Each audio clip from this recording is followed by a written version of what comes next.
नाम कमाना बहुत आसान है, लेकिन उसको संभाल कर रखना बहुत कठिन है। आपने कभी कुछ ऐसा अच्छा किया, तुरंत नाम हो गया, लेकिन चूक गए तो नाम डूब भी गया।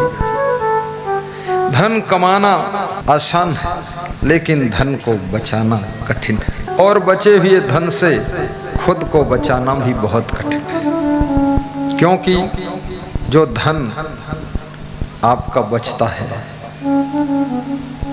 वो धन आपको खतरनाक रास्ते पर भी ले जा सकता है।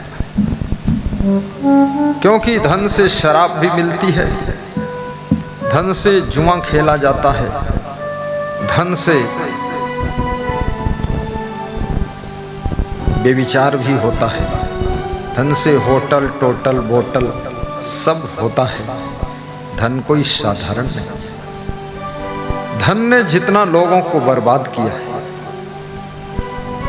आपके पास पैसा ही नहीं है तो मन कभी डगमगाया तो आप मन मार के रह जाते हैं। लेकिन हर जेब में खूब पैसा भरा है, अकाउंट में पैसा, जेब में कैश, बैग में कैश, गाड़ी में कैश, घर में कैश। इसलिए ज्यादा धनवान लोगों की पत्नियां भी बड़े गुलछर्रे उड़ाती है। और धनवान लोगों के बेटा और बेटी नाजायज फिजूल खर्ची करते हैं। बहुत धनवान के घर में साधु का घुसना बहुत कठिन है।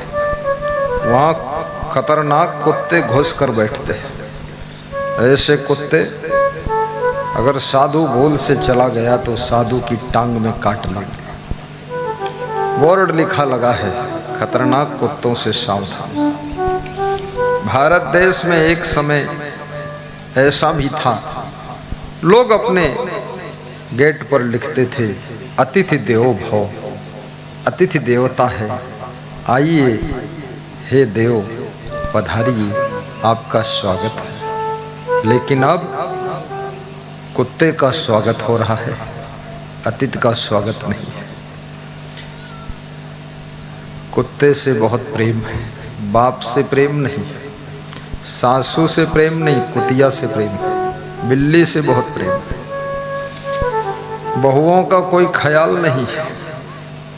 लेकिन ना मालूम किससे किससे प्रेम करते हैं लोग। घर से प्रेम की शुरुआत कीजिए, उस प्रेम को बढ़ाते बढ़ाते पूरे गांव में फैलाइए, और गांव से प्रेम जिले में जाना चाहिए, और जिले से पूरे प्रदेश में, पूरे देश के लिए तुम प्रेमी बन जाओ, और देश प्रेमी बन करके देशभक्ति करो। देशभक्ति में सबका कल्याण हो जाता है।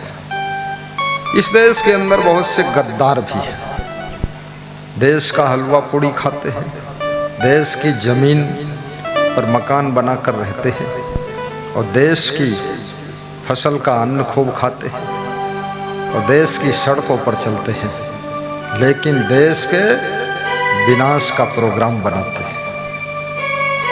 क्षुद्र स्वार्थ के कारण देश को बेच देंगे, देश को बर्बाद कर देंगे। कोई चाइना से कनेक्शन रखता है, कोई पाकिस्तान से कनेक्शन रखता है, और कोई ईरान इराक से कनेक्शन रखता है, कोई इटली से कनेक्शन रखता है। कोई इतना धूर्त है, अमेरिका को गुप्त रिपोर्ट देता है।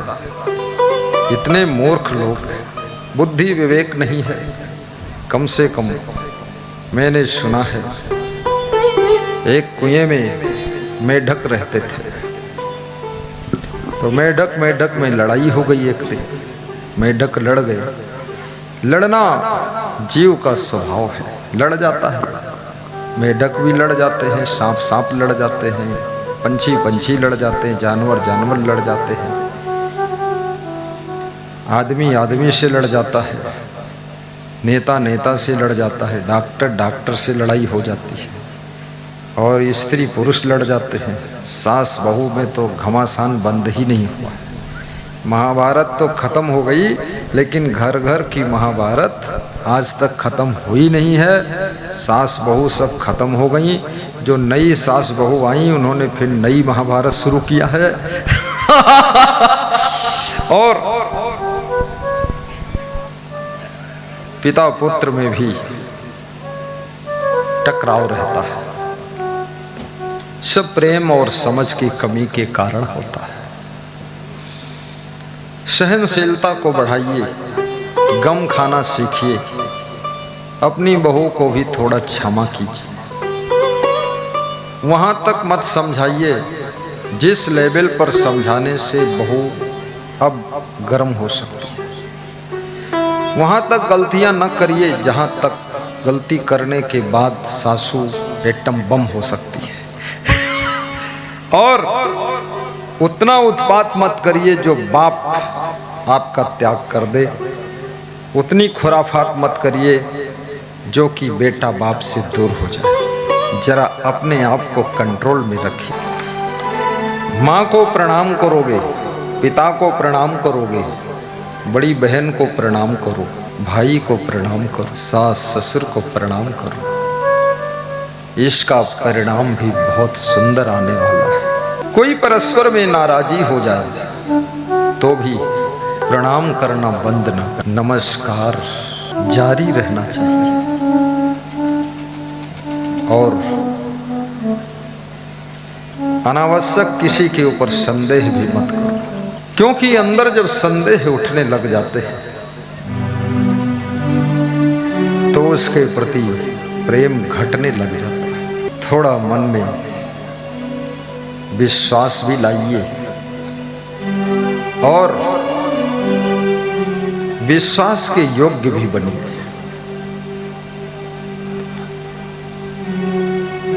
संदेहात्मक आपका चरित्र है, आपका हाव भाव, आपके क्रियाकलाप, आपका उठना बैठना, आना जाना, ये विश्वास को जन्म देने वाला होना चाहिए।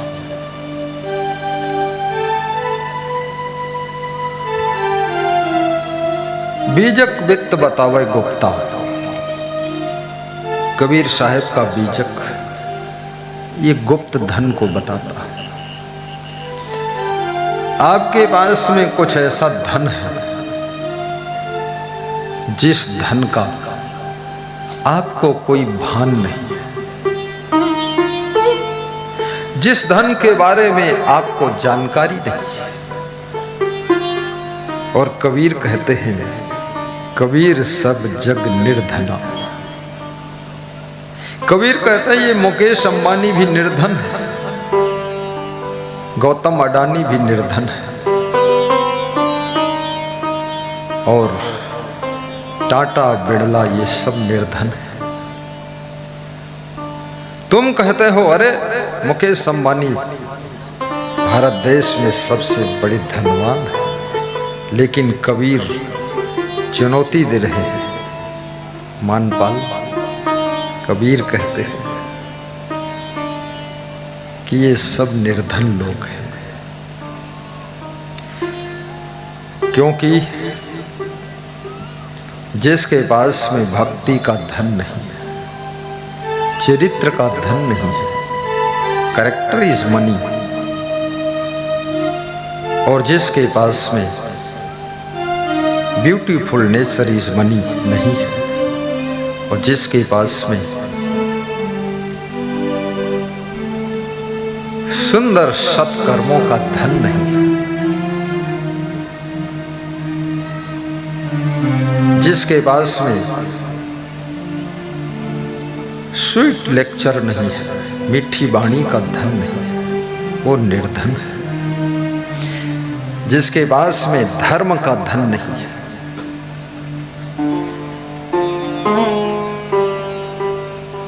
वो निर्धन है। कबीर सब जग निर्धना, धनवंता नहीं कोई। ये कबीर की दृष्टि है। ये संसार का जो धन है, रुपया है, पैसा है, मैं इसका तमाशा बहुत देख रहा हूं, इस संसार के धन का। धन जब बढ़ता है तो भूख घटती है, और मकान सुंदर जब बनता है, बेडरूम टॉप का बनता है, तो नींद घट जाती है। दुनिया में सच बोलने वाले कम हैं।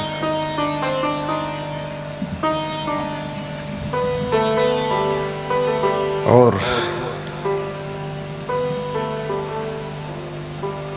जब मनुष्य के पास में वैभव बढ़ता है तो वैभव के साथ में भय बढ़ता है, निर्भयता घट जाती है।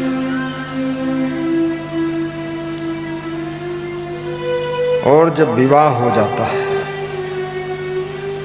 तो चिंता बढ़ती है, और दोनों को चिंता बढ़ती है, पति पत्नी को। इसलिए जो लड़कियां विवाह से पहले खूब खिलखिलाती थी, हंसती थी, किलकारी मारती थी, बिना जरूरत के भी मुस्कराती रहती थी, पेड़ पौधे को देखकर भी हंसती थी, शादी होने के बाद बड़ी गंभीर हो जाती है, सीरियस हो जाती है, और धीरे धीरे पत्नी बनकर सीरियस होना शुरू होता है। जब माँ बनती है तो और सीरियस, फिर जब सासू बनती है तो इतनी सीरियस हो जाती है कि हॉस्पिटल में भर्ती भी हो जाती है। ये बहुत खतरनाक है। और जब ये लड़कियां मुस्कराती हैं, लड़के मुस्कराते, तो मैं सोचता हूं बस थोड़े दिन मुस्करा लो, उसके बाद तूफान आने वाला है। खूब बाल सजा लो, गाल सजा लो, ओंठों में लाल पीला काला रंग लगा लो, फिर ऐसा रंग बरसेगा कि जिंदगी भर डूबी रहोगे। खूब जीन्स की पैंट पहनो, टाइट पहनो, राइट पहनो, व्हाइट पहनो, दर्द आने वाला है।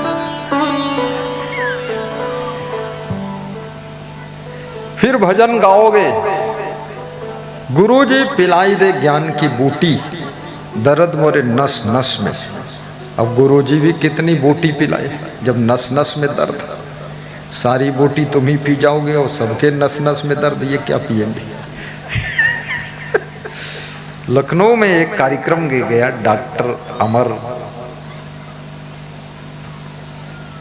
जी हैं, तो उनके यहाँ एक साधु आया था, भजन गा रहा था, गुरुजी पिलाई दे ज्ञान की बूटी, दर्द मोरे नस नस में। तो मैं व्यास गाजी से उठ करके अपने विश्राम कक्ष में चला गया। मैंने कहा इसके नस नस में दर्द, ज्यादा देर बैठो मेरे भी दर्द पैदा कर देगा।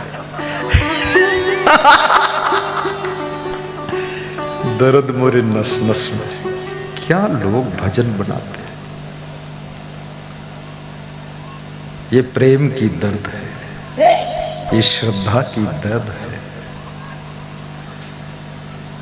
और प्रेम एक दिल से नहीं होता है, दोनों दिलों से होता है।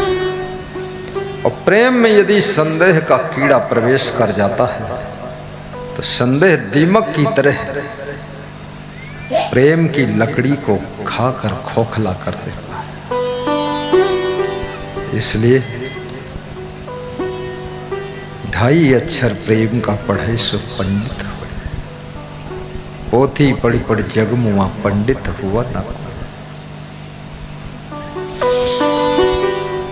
जीवन में प्रेम का बहुत बड़ा महत्व है। घर कितना सुंदर हो, लेकिन घर के मेंबर्स परस्पर प्रेम से ना रहे तो घर ऐसा लगता है पूरा नर्क है। आग जो लगी आकाश में, आग जो लगी संसार में, झर झर गिरे अंगार, और साधु न होते जगत में तो जर मरता संसार, जर मरता संसार। बाहर आग लगती है, दमकल मशीनें आकर के बुझा देती है, बोर चला दोगे पाइप से बुझा दोगे, लेकिन जो भीतर आग लगी है वो कैसे बुझे? और आग भी किसी दूसरे ने नहीं लगाया है, आग भी तुमने लगाया है और तुम ही जल रहे हो, तुम ही तड़फ रहे हो, बुझा नहीं पा रहे, बुझाने वाले को ढूंढ रहे हो, बुझाने वाला कोई मिलता नहीं। जो मिलता है और तुम्हारे भीतर की आग को धधका देता है, बुझाता कोई नहीं। सब अपनी अपनी आग में जल रहे, नर हरि लाग दो विकार बिन ईंधन, मिले न बुझावन हारा। कबीर साहब के बीजक का शब्द है, हे नर हे नारियों, हरि में लग जाओ।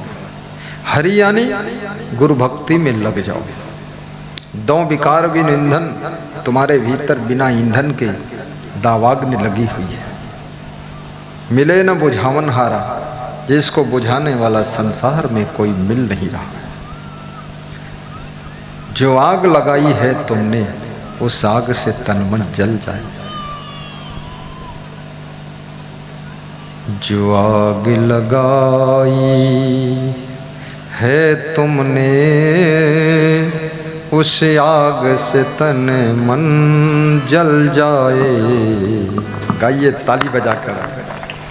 जो आग लगाई है तुमने, उस आग से तन मन जल जाए। जो आग बुझाई सद्गुरु ने, उस ज्ञान से तन मन खिल जाए। जो आग बुझाई कोई सद्गुरु ने, कोई पहुंचा हुआ फकीर ज्ञान से तन तुम्हारे भीतर लगी हुई आग को बुझा जाए। ये आग कुग्राम बादशाह, कुलहीन सेवा, कुभोजनम क्रोध मुखी च भार्या, पुत्रस्य मूर्खा विधवा च कन्या, बिनाग्न न खड प्रदहंति काया। नीतिकार कहता है, 6 लोग दुनिया के बिना आग के, बिना ईंधन के, बिना पेट्रोल के दिन रात जलते रहते हैं। 6 लोग। वे कौन कौन 6 लोग हैं?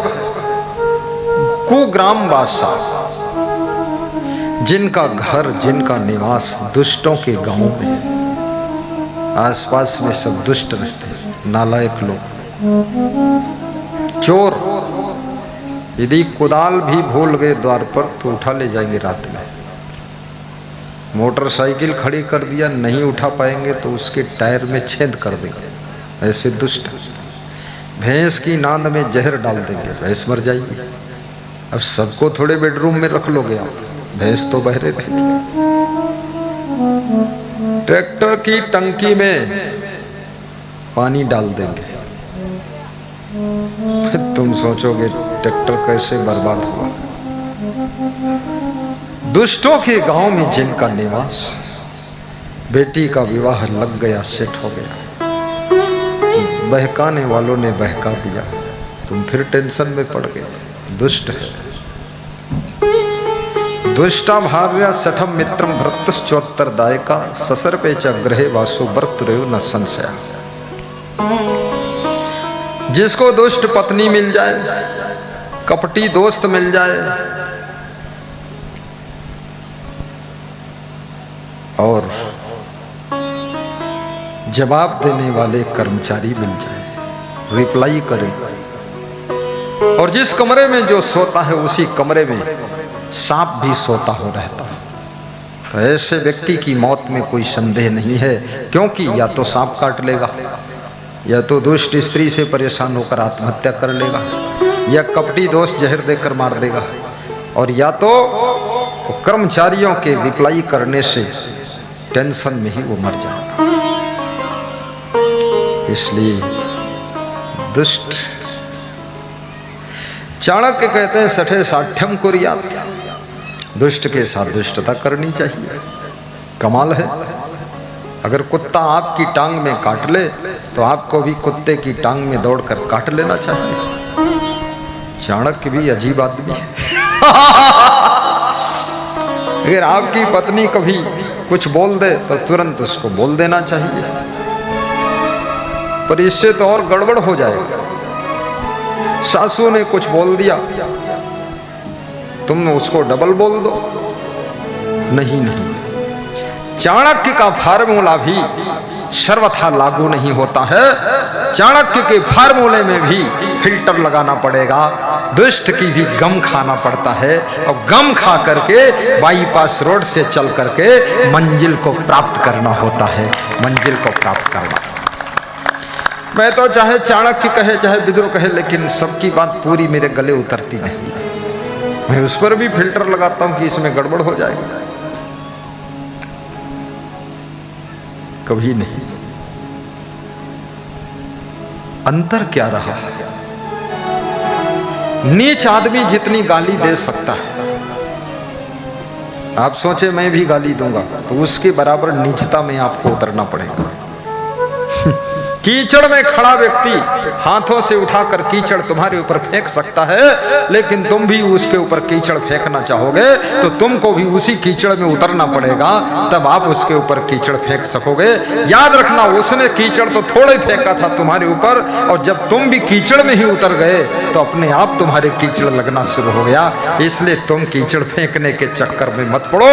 जो कीचड़ फेंक रहे हैं उनके फेंकने से बचने की कोशिश करो और पवित्र जीवन जीने की कला से। बोलिए सद्गुरु भगवान।